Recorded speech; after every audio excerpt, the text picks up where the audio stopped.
अस्सलामुअलैकुम play group today Monday को हम उर्दू सुप्रीम पेज 96 क्लास में करेंगे। तस्वीर के नामों का पहला हर्फ लिखना है। आपने तस्वीर को देख के उसका हर्फ लिखना है पहला।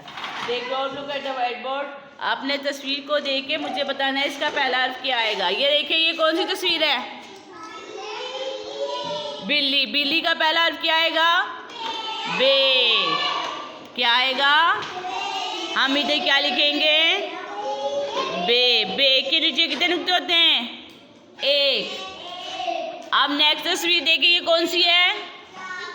चाबी। चाबी का पहला हर्फ क्या आएगा?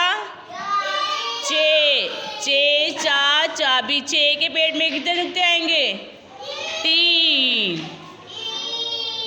नेक्स्ट तस्वीर बताएं मुझे ये कौन सी है? जंजीर। जंजीर का पहला वर्ड क्या आएगा? जे।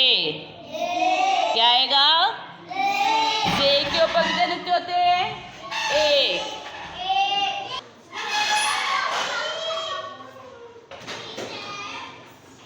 कार।